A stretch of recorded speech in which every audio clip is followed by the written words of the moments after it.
Assalamualaikum warahmatullahi wabarakatuh. Halo semuanya, perkenalkan nama saya Clara Najma, IPM 24166 dari kelas Paralel D. Pada video kali ini, saya akan membahas topik yang cukup unik namun juga sangat penting mengenai faktorial pada bilangan pecahan. Di sini kita juga akan mengupas secara tuntas mengenai rahasia di balik kegunaan fungsi gamma. Selama ini kita mengenal sebuah faktorial itu hanya dapat dilakukan untuk bilangan bulat. Namun bagaimana jika kita ingin memfaktorialkan untuk bilangan pecahan seperti 0,5 faktorial maupun 2,7 faktorial? Nah, tenang saja, di sini kita akan menjawab dan belajar bersama-sama mengenai bilangan tersebut. Jadi, seperti yang kita ketahui, faktorial tradisional bentuknya adalah N faktorial, di mana fungsi ini hanya terdefinisi untuk bilangan bulat positif saja. Namun, dalam banyak aplikasi di industri seperti machine learning, fisika, dan statistika, kita seringkali didapati dan muncul kebutuhan untuk menghitung nilai mirip atau faktorial untuk argumen-argumen yang non-bulat. Di mana di sini kita juga akan dapat diselesaikan menggunakan fungsi gamma. Di mana fungsi gamma ini berperan penting dalam teknik industri, misalnya dalam pengelolaan sistem manufaktur dan pemeliharaan mesin. Distribusi gamma ini sering digunakan untuk memodelkan waktu antar kerusakan atau failure time distribution, di mana parameter distribusinya tidak selalu bilangan bulat. Nah, disinilah faktorial pecahan menjadi relevan sebagai bagian dari rumus probabilitas dan normalisasi distribusi. Konsep ini juga muncul dalam simulasi stokastik atau simulasi data yang tidak pasti, optimasi berbasis probabilitas, serta pemodelan ketidakpastian dalam kualitas proses industri. Jadi, untuk definisi dari faktorial ini sendiri merupakan bilangan yang dikalikan, di mana faktorial bilangan pecahan adalah perluasan dari konsep faktorial tersebut, di mana bilangan bulat ke bilangan pecahan atau real dan bahkan kompleks yang tidak dapat didefinisikan menggunakan perkalian beruntutan seperti pada bilangan bulat pada umumnya. Untuk bilangan pecahan, misalnya setengah, 1,3, 2/7, dan lain-lainnya, di sini tidak mungkin melakukan perkalian berurutan seperti itu. Karena faktorial didefinisikan menggunakan fungsi gamma, yakni X faktorial sama dengan gamma dalam kurung X plus 1. Seperti contohnya, setengah faktorial di sini gamma 3/2 sama dengan setengah dikali gamma setengah. Sama dengan akar pi per 2 sama dengan 0,8862. Di mana ada contoh lain di sini untuk 2,5 faktorial sama dengan gamma dalam kurung 3,5 atau X ditambah 1 sama dengan didapati hasilnya 3,32335. Di sini perlu kita note bahwa fungsi gamma harus memenuhi gamma n plus 1 untuk bilangan bulat n dan dapat dihitung untuk semua bilangan real positif dan kompleks selain bilangan bulat negatif.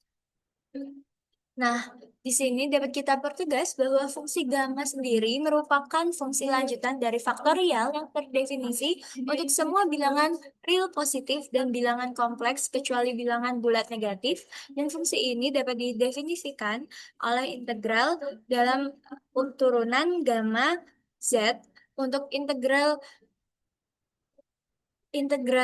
infinity sampai 0 untuk T pangkat Z min 1 E min T dt untuk RE Z lebih dari 0.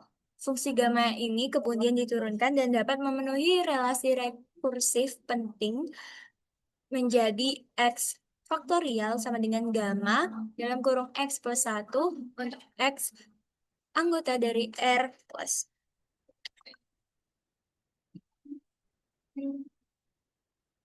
Di sini terdapat beberapa karakteristik dari fungsi gamma sendiri, di mana ekstensi faktorial ini dapat difungsikan seperti yang saya jelaskan sebelumnya, yakni gamma n plus 1 sama dengan n faktorial. For n merupakan bilangan bulat positif dan 3 negatif. Dan untuk faktorial pecahan juga sama seperti yang saya jelaskan berlaku untuk semua X bilangan bulat positif. Untuk sifat rekursifnya di sini seperti contohnya gamma Z plus 11 sama dengan Z dikali gamma dalam kurung Z. Untuk beberapa nilai spesial, gamma 1 sama dengan 1, gamma setengah sama dengan pangkat Pi, akar Pi, gamma n plus 1 sama dengan n faktorial. Untuk domain fungsi terdefinisi untuk Z bilangan anggota dari R pangkat plus dan Z anggota C, kecuali bilangan bulat negatif. Untuk kutub tak terdefinisi, ada Z sama dengan 0, min 1, min 2, dan selanjutnya sampai bilangan bulat negatif.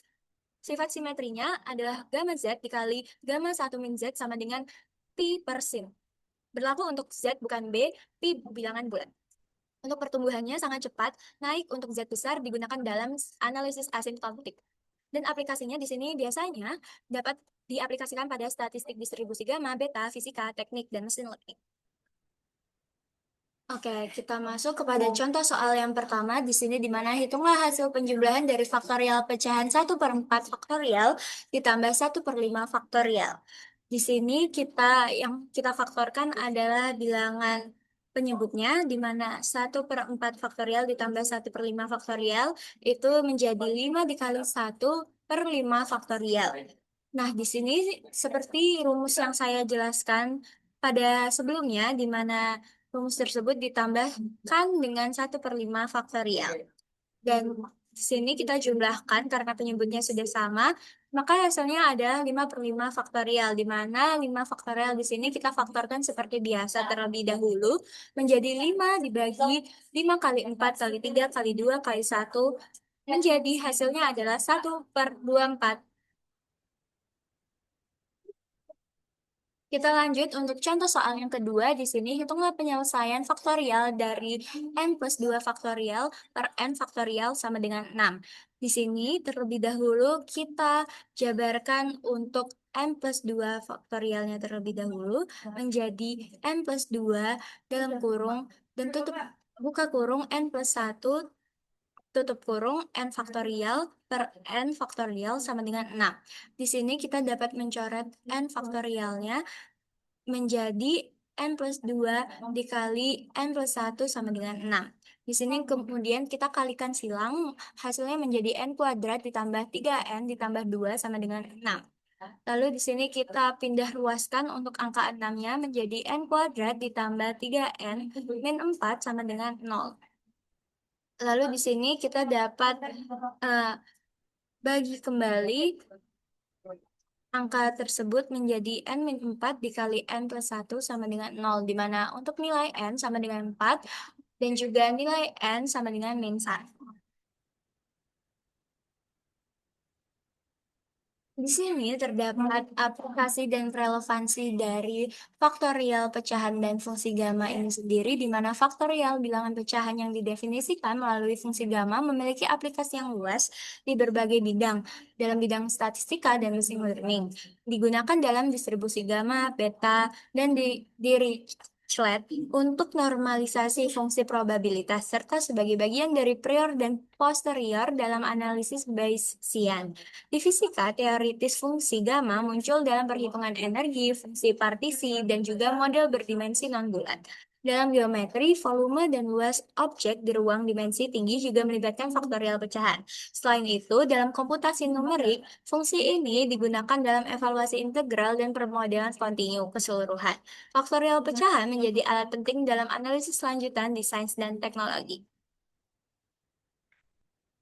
Oke teman-teman semuanya, jadi barusan kita baru saja belajar bersama-sama mengenai faktorial untuk bilangan pecahan dan juga peran dari fungsi gamma.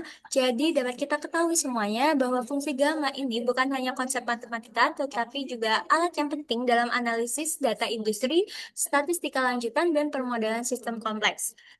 Fungsi gamma ini memungkinkan kita menghitung nilai faktorial untuk bilangan real yang membutuhkan banyak aplikasi dalam optimasi, simulasi, dan hingga ilmu data.